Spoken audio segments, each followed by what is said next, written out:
Guys, welcome back to my channel Sweeties অফিসিয়ালে। আরও একবার ওয়েলকাম সবাইকে। সবাই কেমন আছো? আশা করি ভালো আছো। আর এই রোদ্দুরে কিন্তু আমি একদমই ভালো নেই, এত গরম পড়েছে। আর এই গরমে রোদ্দুরে পুড়ে কাকে নিতে এসেছি দেখো, আমার একটা বৌদিকে। তো বৌদি চলে এসছে, কেন এসছে সব জানাবো গাইস। বৌদি এর আগেও এসছে, বাট একা একা আসেনি, এইবারে প্রথমবার একা একা এলো গাইস।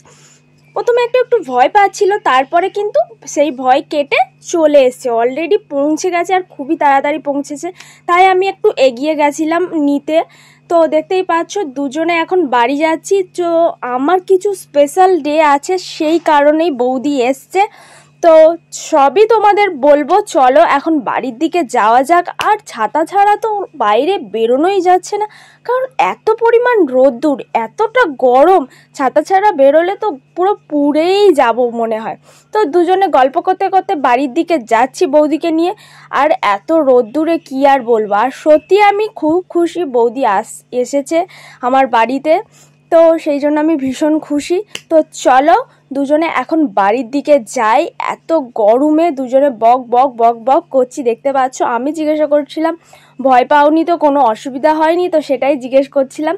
তো এইসবই বক বক করতে করতে করতে করতে করতে আমরা বাড়ির দিকে পৌঁছে গেলাম। চলো এখন দুজনে রেস্ট নিই, তারপরে আবার বিকেলে বেরোনোর আছে।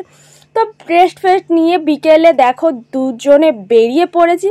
আর দুজনে কিন্তু একটু সেম সেম পরেছি, দেখতে পাচ্ছ। আর বৌদি যে ড্রেসটা পরেছে সেটা কিন্তু আমারই একটা ড্রেস। তো দুজনে বেরিয়ে পড়েছি। তো কোথায় যাচ্ছি আমরা দুজন বিকেল বিকেল জানো? আমরা যাচ্ছি বেহালা। আর এটা কিন্তু বৃহস্পতিবারের ভিডিও। তো আমরা বেহালা যাচ্ছি, কিছু কেনাকাটার আছে সেইগুলোই কিনতে যাচ্ছি। চলো গাইস যাওয়া যাক। তো বিকেলবেলা একটু তাও ঠান্ডা ঠান্ডা ছিল, মানে রোদ্দুরটা ছিল না, বাট গরম তো প্রচণ্ডই পড়েছে আমাদের কলকাতায়। বাট তোমরা যেখানে থাকো তোমাদের সেখানে কেমন গরম পড়েছে বলো। তো অলরেডি আমরা বেহালায় চলে এসেছি। আর দেখো কি কি কিনতে চলে এসেছি। তোমরা কি বুঝতে পারছো স্পেশাল ডেটা আসলে কি? তো দেখে অলরেডি হয়তো তোমরা গেস করে ফেলবে কিসের জন্য আমি এইসব কিনতে এসেছি। তো বলে দিই, আমার ছিল শুক্রবার বার্থডে, সেই জন্য বার্থডের কিছু কেনাকাটি ছিল। রাত জানোই ওর কাজ আছে, সেই জন্য আসতে পারিনি, তাই আমি বৌদিকে নিয়েই চলে এসেছি। সব কিনছি, দেখতে পাচ্ছ অনেক কিছু কেনার আছে। আচ্ছা বলো, নিজের বার্থডের শেষে হাজানো জিনিস কে নিজে কিনতে আসে? আমি নিজে কিনতে এসেছি। সত্যি ফিলিংসটা একটা আনন্দই হচ্ছিল আর বেশ মজা লাগছিল, যেটা কোনোদিন করিনি, এইবারে করলাম। আর এই ক্রাউনটা নিয়েছি, দেখো আমার ড্রেসের সাথে ম্যাচিং করে।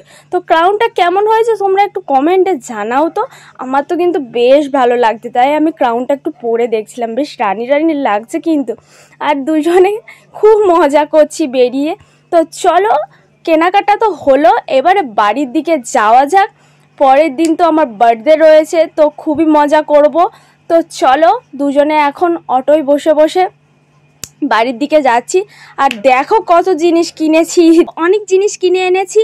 তো তারপরে চলো ঘরে ঢোকা যাক। ঘরে এসে কি দেখলাম জানো? ঘরে এসে দেখলাম মা চাটনি বসিয়ে দিয়েছে, মানে পরের দিন আমার বার্থডে, আগের দিনই চাটনি করে রাখছে, কারণ মাকে তো বেরোতে হয় জানো। তো স্পেশালিভাবে চাটনিটা করে রাখছে। ভিডিওটা ভালো লাগলে লাইক, কমেন্ট, শেয়ার আর সাবস্ক্রাইব করতে ভুলো না। বাই।